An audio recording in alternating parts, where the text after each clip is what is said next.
Hi beautiful people, welcome back to my channel. I'm so glad you're here today. Today I'm going to be talking about letting go of picture perfect. And just thinking about the topic is making me like all different types of emotional, excited. But before we do, you know what to do.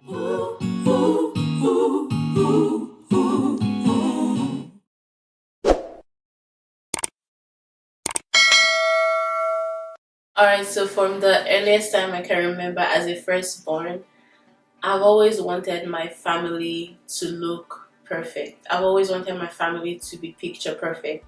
Like I want like the happy dad with the happy mom, the happy children.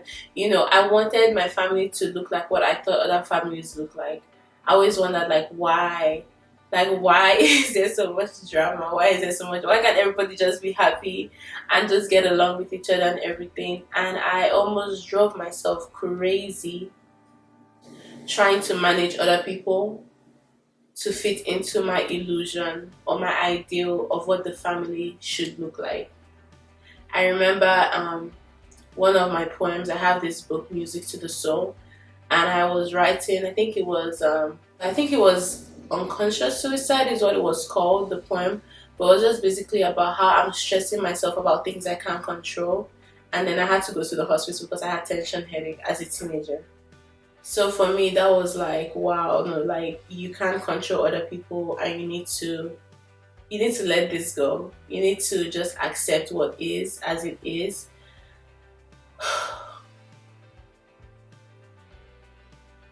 Some of the reasons why we hold on to picture perfectness or our idea of what a relationship should be is because we are afraid that if we don't hold on to it, that we're going to lose that relationship.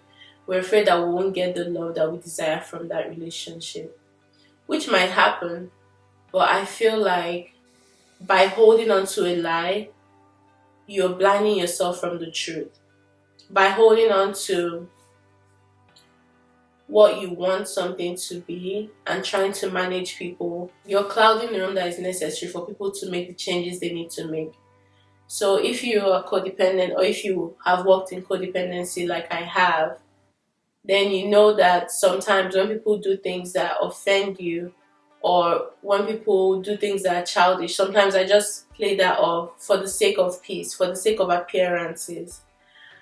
But when I started deciding I'm going to not act like that didn't hurt me and I'm going to show up real and honest in my life, it started to change the dynamic of the relationships in my life so that people could see how what they did actually affected me and they had the opportunity to either step up and become healthy or to step back. Okay? By holding on to an illusion, by holding on to fake love, by holding on to the idea of what you want your relationship to be, you're missing out on the real. You're missing out on the possibility of what it could really be. You're missing out on seeing how that relationship might really be hurting you because you're so focused on what you want it to be. You're not seeing what it really is. And you're missing out on the people who actually are there for you for real and who actually love you because you're spending all your energy holding on to an illusion of what you want a relationship to be.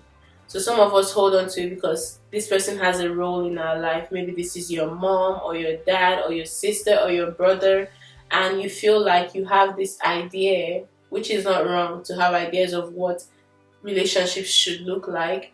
Sometimes we hold on to that and we hold on to that role so much so that we're not seeing how the reality of that relationship is actually wounding us. So I just want to leave that as a food for thought. Which relationships do you need to let go of picture perfect and trust that when you're honest, things are going to fall into place like they're supposed to? Let us know down in the comments down below.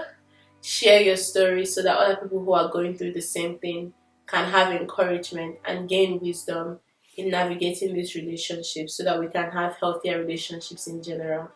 And as always, don't forget to like, subscribe, and share this video with someone who is seeking emotional healing and who is working on creating real, thriving relationships.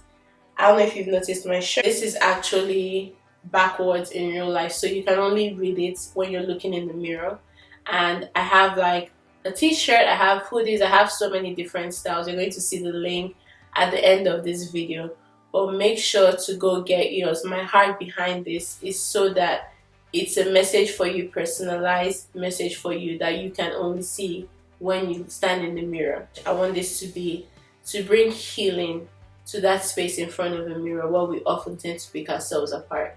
Alright, until you see me next time, I hope you know that you're worthy of real love, and you don't have to hold on to illusions, and you don't have to hold on to ideas of what you want relationships to be like. They are real, actual relationships for you.